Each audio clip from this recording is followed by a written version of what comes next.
Thank you so much. Hello and welcome to Jimmy Kimmel Live. I'm your guest host, Wanda Sykes. This is my second night here. Last night I started a rumor that Jimmy's in rehab. I encourage you all to tweet your support for Jimmy with the hashtag #CottonmouthKimmel. A lot of you reached out with words of encouragement. Jimmy, hope rehab going good. Good luck, Jimmy Kimmel. You can make it one day at a time. Sending strength and positive vibes to Cottonmouth Kimmel. You got this, bro.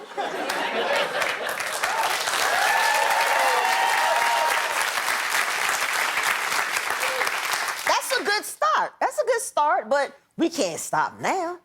Jimmy needs us more than ever. Oh, and I failed to mention last night, the thing he's addicted to is steroids. Oh, it's a tough time, but he's jacked as hell right now. So please, show him you care. Use our new hashtag, #JackedUpJimmy.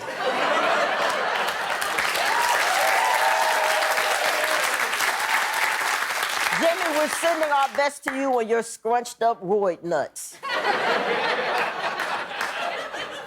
We have a special guest on the show tonight, all the way from Minneapolis, the kid who holds the Guinness World Record for the biggest mouth gape. Yeah, he's 16 years old, and his mouth can fit all kinds of stuff. Yeah, here he is backstage earlier today having a quadruple burger. Yeah, and later we're gonna put that jaw to the test. Speaking of big mouth kids, Donald Trump, remember him? Well, you're not gonna believe this, but he said something crazy. According to a new tell-all book, back in 2019, Trump told his chief of staff, and I quote, "Hitler did a lot of good things."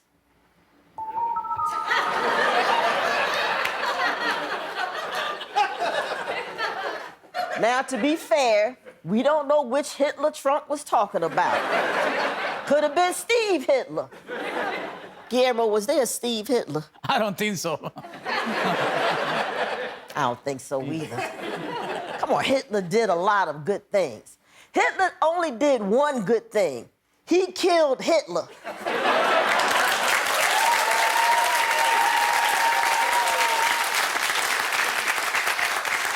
So this is interesting. According to new research, counties that voted for Trump have lower vaccination rates.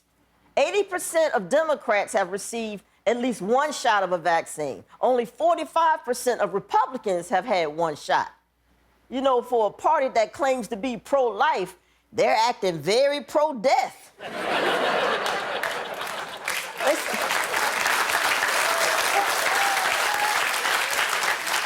You know, they say Republican men are the least likely to get vaccinated, but they are the most likely to Google pill that fixes baldness and penis. That's true. Yes, it is. That's true. Yes, it is. Less than half the country is fully vaccinated, which is ridiculous. Basically, dying from COVID in America at this point is optional. It's like getting gored at the running of the bulls. You get a horn up your ass, that's on you.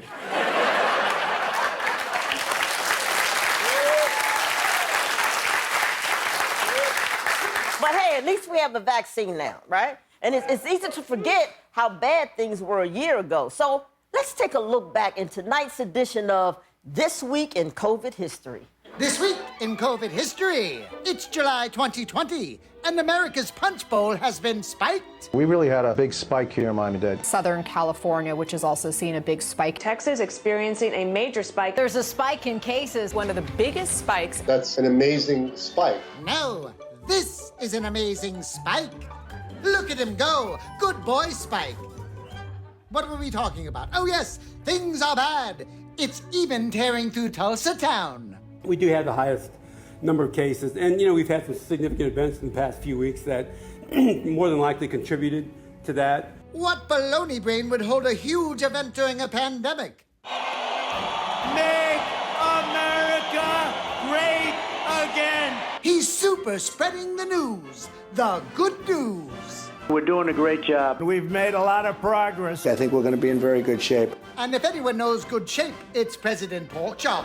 How can the president say that the country is in good shape right now? A lot of hospitalizations aren't pertaining to COVID. A lot of it is elective surgeries and other surgeries that have opened up. It's an epidemic of boob jobs. And here comes the biggest boob of them all. Finally wearing a mask. I think it's a great thing to wear a mask. I've never been against masks. Never? Let's go to the microfiche. I think wearing a face mask, I don't know. I don't see it for myself. I just don't. You're going to have to take that off, Liz. He's got the largest mask I think I've ever seen. Joe feels very safe in a mask. I don't know. Maybe he doesn't want to expose his face. You're constantly touching it. I don't want to touch your damn mask. Don't mask, don't tell. But watch your backside, Donnie DeLuise. Obama's old pal is after your job. Kanye West has thrown his hat in the ring, TJ. He's been talking about running for president for a while. And he already has a slogan. FBJ never stick a fingers in my hand. Jesus, take the wheel. This has been This Week in COVID History.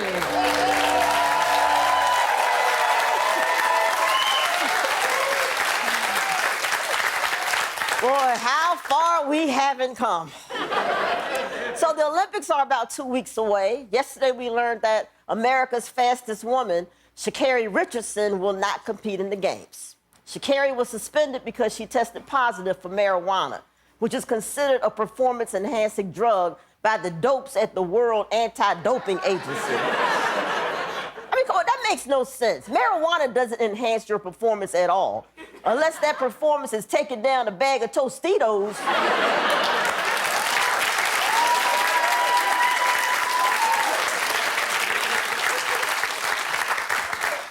We're looking at this the wrong way. Sha'carri Richardson won't miss the Olympics. The Olympics will miss Sha'carri Richardson. I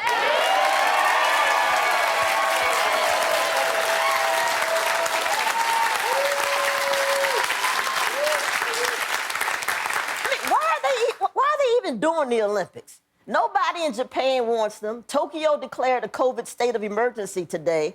They may not even have any fans in the stands. The whole thing is a mess. I say we postpone the Olympics until Sha'carri gummies runs out. She runs out of gummies, then go. Who's with me?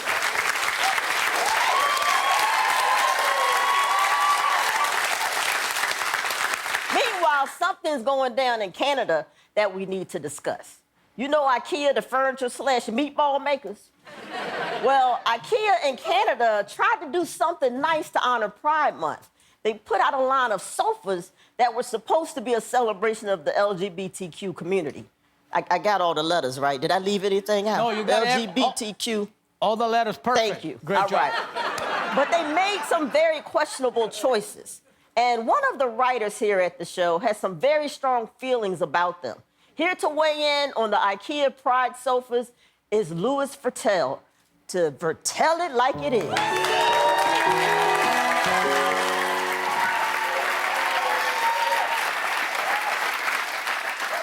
Thank you, Wanda. Pride-themed couches from Ikea. This topic is important to me because, 1, I'm gay, 2, I own a couch. You think I watch Wheel of Fortune on a beanbag? Dream on. Ikea's Pride couches are based on the color schemes of various Pride flags. Like many queer people, these couches are bright, bold, and sometimes so tacky I can't stand it. Take a look at this couch inspired by the gay Pride flag. That's real. If I told you that was inspired by something, would you guess Pride flag? I would guess Hawaiian funeral. There's a volcano nearby, and that's where we're dumping Aunt Kathy's ashes.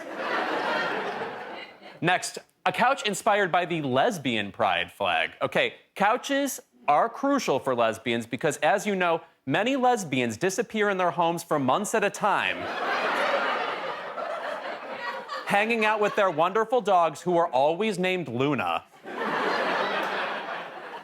I like this couch. It looks like every blouse Blanche wore on the Golden Girls.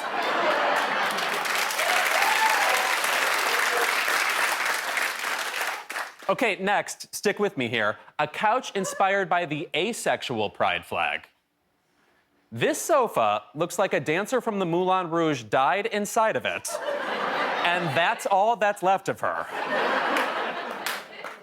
Okay, this next couch is inspired by the transgender pride flag. I think it's the cutest one.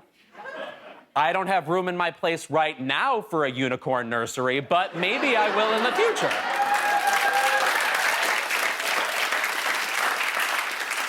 Now watch this. Here's the most controversial one of all. Please prepare yourselves and avert your gay kids' eyes. This is real. This couch is inspired by the bisexual pride flag. Oh, yes. Oh, yes. That couch would strangle you in Beetlejuice.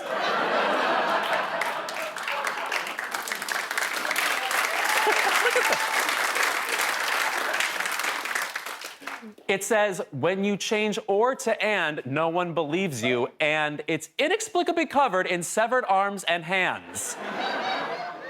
Can you imagine bringing a date home to this? Yeah, let's hook up on the nobody believes you couch.